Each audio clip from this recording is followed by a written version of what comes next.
हाय class 11th, कैसे हो सभी के सभी। मन में बहुत सारी प्रॉब्लम्स आ रही है ना। ऐसा लग रहा है ना कि क्लास 10 तक तो सब कुछ अच्छा था, सब कुछ बढ़िया था, लेकिन क्लास 11th में पता नहीं क्या हो गया है। पढ़ने का मन नहीं करता। क्लास 10th में तो बहुत अच्छी पढ़ाई चल रही थी, मार्क्स भी बहुत अच्छे आ रहे थे, लेकिन जैसे ही तुम ये 11th क्लास में आए ना, पता नहीं वो जोश कहां चला गया, वो एनर्जी कहां चली गई।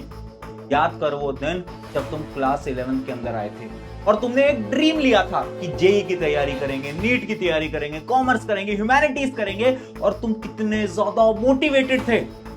और धीरे धीरे धीरे धीरे जैसे समय बीतता गया, तुम्हारा मोटिवेशन एकदम खत्म हो चुका है और आज के समय पर तुम ये सोच रहे हो कि अब क्या करें। 11th तो कुछ समझ नहीं आ रहा है, क्या मेरी 11th खराब हो जाएगी। तो चलो आज ना इस प्रॉब्लम का मैं तुम्हें एक प्रैक्टिकल सॉल्यूशन देता हूं। हाय एवरीवन, मेरा नाम है प्रशांत। मुझे पता है आप सबके मन में भी ये प्रॉब्लम्स आ रही हैं, यानी क्लास 11th के अंदर तुम्हें भी लग रहा है ना कि कितनी मेहनत करनी पड़ रही है, बट रिजल्ट क्यों नहीं आ रहा है, स्कोर क्यों नहीं आ रहा है, मार्क्स क्यों नहीं आ रहे हैं। देखो, सबसे पहली बात, क्या ये सिर्फ तुम्हारी प्रॉब्लम है? क्या ये चीज सिर्फ तुम्हारे साथ हो रही है? तो इसका आंसर है नहीं। तुम्हारे जैसे 99% क्लास 11th के स्टूडेंट्स के साथ ये प्रॉब्लम हो रही है। यानी हर एक स्टूडेंट एक ही प्रॉब्लम से जूझ रहा है, वो है कंसिस्टेंसी ना होना, मार्क्स ना आ पाना और चीजें मुश्किल लगना। ये सबके साथ हो रहा है। तो सबसे पहले तो ये मत सोचो कि तुम्हें क्या हो गया है। अरे तुम्हें कुछ नहीं हुआ है, अरे तुम वही हो। तुम वही छोटे बच्चे हो जिसका ड्रीम था, जिसका सपना था बहुत अच्छे मार्क्स लाना। तुम वही हो, कुछ अलग नहीं हुआ है, कुछ डिफरेंट नहीं हुआ है। सिर्फ एक चीज बदली है, जो कि है तुम्हारा मोटिवेशन। हो क्या गया है ना कि जब तुम क्लास 11 के अंदर आए थे तब तुम बहुत अच्छे मोटिवेटेड थे, लेकिन समय के साथ ना वो मोटिवेशन कम होता गया, कम होता गया, कम होता गया, कम होता गया, और आज वो मोटिवेशन पूरी तरीके से गिर गया है यार। तेरा बड़ा भाई 10वीं में तेरे साथ था, तेरा हाथ पकड़ के तेरे को लेकर आया, लेकिन अब ना मुझे तुम अच्छे नहीं लग रहे, इतने डरे हुए और इतने डीमोटिवेटेड। बिकॉज मैं जब तुम्हें पढ़ाता था तो मैं इस एनर्जी के साथ पढ़ाता था कि चाहे कुछ हो जाए हार नहीं माननी, लेकिन आज जब तुम ये हार रहे हो ना, तो अंदर से ना मुझे बहुत बेकार लग रहा है। तो चलो, इस प्रॉब्लम का हल निकालना पड़ेगा यार, हल निकालना पड़ेगा। सबसे पहली बात, भैया ऐसा लग रहा है कि हमने शायद गलत स्ट्रीम ले ली है, ऐसा लग रहा है कि भैया हम लाइफ में कुछ नहीं कर पाएंगे, भैया ऐसा लग रहा है कि मेरे मार्क्स अच्छे नहीं आ पाएंगे। लग रहा है ना ऐसा? भैया कि हम सच में अपने सपनों को पूरा कर पाएंगे? देख, तेरे रिश्तेदारों को लगता है तू पूरे नहीं कर पाएगा, तेरे पेरेंट्स को लगता है कि तुम पूरे नहीं कर पाओगे, बट सवाल है तुम्हें क्या लगता है? बताओ मुझे, क्या लगता है? क्या अपने ड्रीम्स को पूरा कर सकते हो? क्या अपने सपनों को पूरा कर सकते हो? जितने भी तुमने वो जो सपने सोचे थे ना जब तुम इस क्लास 11 के अंदर आए थे, क्या उन सारे सपनों को, डिस्ट्रैक्शन को छोड़कर पूरा कर सकते हो? अंदर से एक आवाज आ रही होगी, उस आवाज को पहचानना पड़ेगा, ढूंढना पड़ेगा। अगर वो आवाज आ रही है ना कि हाँ यार हो जाएगा, तो पीछे मुड़कर मत देख, क्योंकि तू कर जाएगा, मुझे पता है तू कर जाएगी, मुझे पता है। यानी वो आवाज को ढूंढ। सबसे पहले माइंडसेट बना, दिमाग के अंदर बोल कि ठीक है, I can do it, I can do it, I can do it.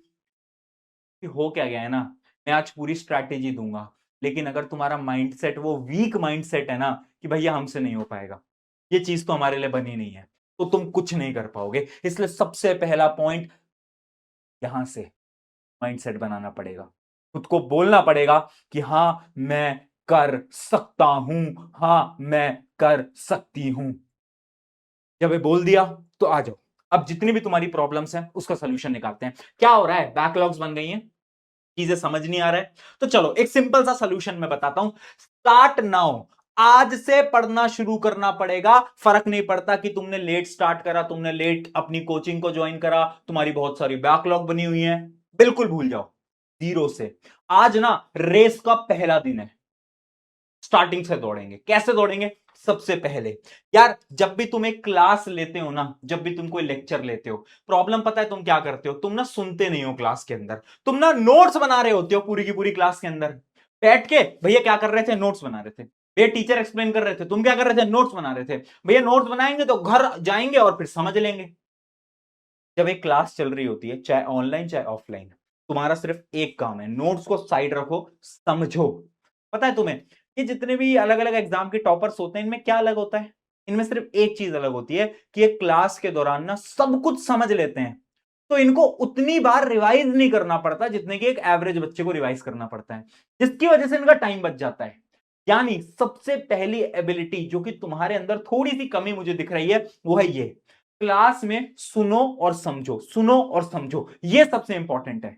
कुछ बच्चे सुन रहे हैं, उनको समझ ही नहीं आ रहा है। अरे कोशिश करो जब क्लास में टीचर बता रहे हैं तब 110% समझो, क्योंकि अगर तुम ये सोच रहे हो कि अच्छा भैया ये एक टॉपिक समझ नहीं आया, इसको घर आके समझ लेंगे, नहीं कर पाओगे, इतना टाइम ही नहीं है, और ये तो तुम्हें भी रियलाइज हो गया होगा। तो सबसे पहले क्लास में सुनना स्टार्ट करो, क्लास में जब टीचर बोल रहे हैं उनके एक एक चीज को सुनना।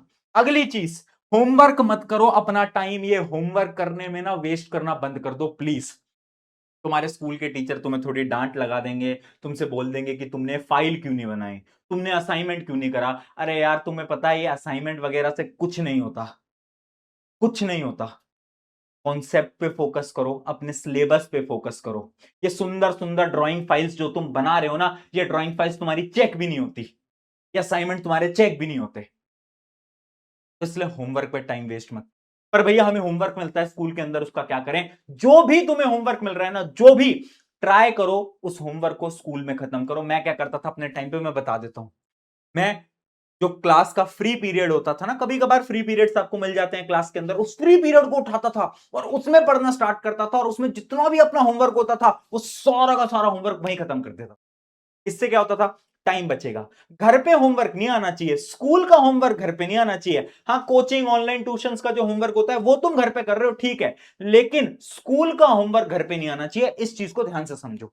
अगली, रिवीजन करते चलना पड़ेगा। यार अगर तुम वो स्टूडेंट हो ना जिसको चीजें समझ नहीं आ रही हैं, याद नहीं हो रहा है, तो तुम्हें ना रिवीजन का टाइम निकालना पड़ेगा। भैया कहां से निकालने, टाइम ही तो नहीं है।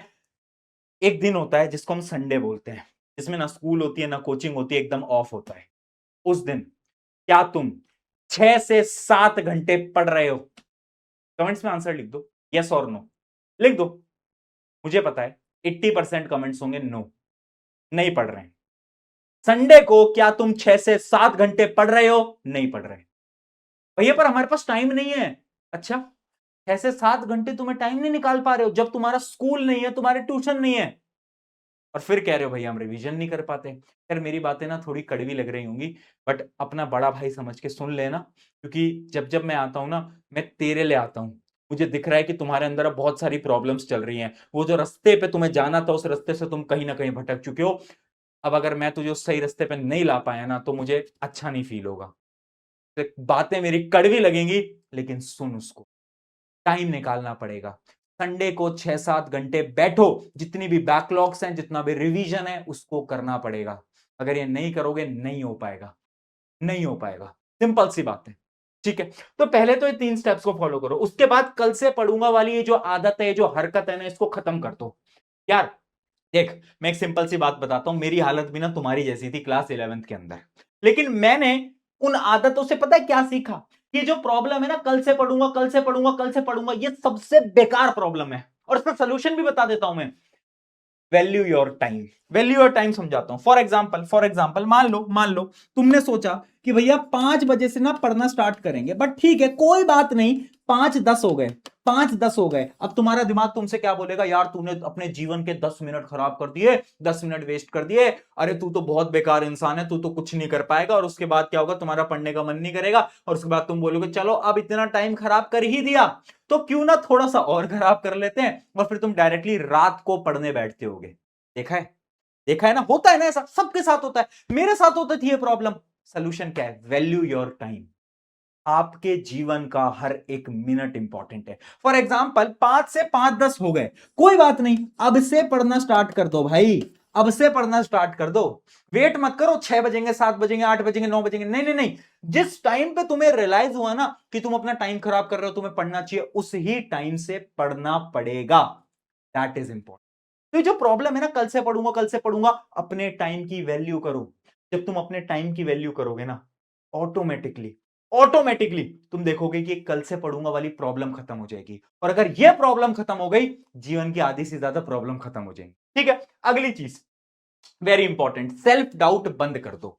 यार एक टर्म होती है सेल्फ एनालिसिस, वो करना स्टार्ट करो, सेल्फ डाउट मत किया करो। समझाता हूं दोनों में फर्क, एक सिंपल सी स्टोरी से। यार जब मैं क्लास 12th के अंदर था ना, तो मैं आईआईटी जे की तैयारी कर रहा था। तो उस टाइम पे क्या होता था ना कि मैं अपने टेस्ट देकर आता था और मेरे टेस्ट में मार्क्स अच्छे नहीं आते थे। तो मैं ना बहुत डिसअपॉइंटेड होता था और मैं ना अंदर से टूट जाता था और मेरा मन नहीं करता था। थोड़े बहुत आंसू भी आते थे, सबके आते हैं, कोई अलग चीज नहीं।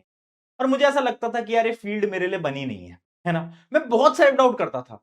लेकिन एक दिन मुझे रियलाइज हुआ कि सेल्फ डाउट करने से कुछ नहीं होगा, सेल्फ एनालिसिस करना पड़ेगा। सेल्फ एनालिसिस क्या होता है? अब जब मैंने अगला टेस्ट दिया ना, तो उस अगले टेस्ट में मैंने ये देखा, यार मेरी गलतियां क्या थी, मेरी मिस्टेक्स क्या थी, और उन सारी मिस्टेक्स को मैंने एक पेपर पे लिख लिया और अगली बार फिर मैंने वो गलतियां नहीं करी। यानी सेल्फ डाउट करने से अच्छा है सेल्फ एनालिसिस करो। जब आप सेल्फ एनालिसिस करोगे ना, ऑटोमेटिकली आप देखोगे ये जो सेल्फ डाउट वाली प्रॉब्लम है खत्म होने लगेगी और आपके अंदर का ये जो कॉन्फिडेंस है जो कि मर चुका है, वो कॉन्फिडेंस ऊपर आने लगेगा। इसलिए सेल्फ डाउट को भाई काट दो, सेल्फ एनालिसिस करना स्टार्ट करो आज से। आगे बात समझ में? ठीक है, एक लास्ट पॉइंट, लोग क्या बोलेंगे। मुझे पता है यार, तुम बोलते होगे, तुम सोचते होगे कि भैया मेरे मम्मी पापा ना मुझ पर बहुत भरोसा करते हैं, उनको लगता है कि उनका बेटा उनकी बेटी जीवन में कुछ बहुत बेहतरीन करेगी, लेकिन मेरी हालत देख के मुझे तो नहीं लग रहा है कि मैं कुछ कर पाऊंगा या कर पाऊंगी। बोलते हो ना? यार सबसे पहले ना एक बात बताओ, क्यों मेहनत कर रहे हो? क्यों मेहनत कर रहे हो? खुद के लिए कर रहे हो, अपने पेरेंट्स को प्राउड फील करवाने के लिए कर रहे हो, मैं मानता हूं, सारी चीजें मैं मानता हूं। लेकिन लेकिन आपके पेरेंट्स या फिर कोई और लोग वो क्या बोलते हैं, क्या आपको उससे सच में फर्क पड़ता है? अरे यार, जिस दिन तुम जीवन में जीत जाओगे तो ये वही लोग होंगे जो कि तुम्हारे पास आएंगे और तुमसे पूछेंगे कि बेटा हमें तो ना बचपन से विश्वास था तुझ पे कि तू जीवन में बहुत बेहतरीन कर लेगा। वो तो हम बोलते नहीं थे। मैं बता रहा हूं, वही रिश्तेदार जो कि आज तुम्हें नकारा बोल रहे हैं, वही रिश्तेदार आएंगे, बोलेंगे बेटा मुझे तो तुझ पे ना बचपन से विश्वास था, मुझे तो पता था कि तू कर लेगा। बोलेंगे। इसलिए इन लोगों की सुनना बंद करो, खुद की करनी पड़ेगी। लोग क्या सोचेंगे मत सोचो। अगर तुम्हें लग रहा है कि तुम अचीव कर सकते हो, तुम मेहनत कर सकते हो, तो मेहनत करो। और एक बात याद रखना, मुझे तुम सब पे भरोसा है, मुझे तुम सब पे विश्वास है। 10th पढ़े हो, मुझे पता है तुम मेहनती हो, तुम कर जाओगे।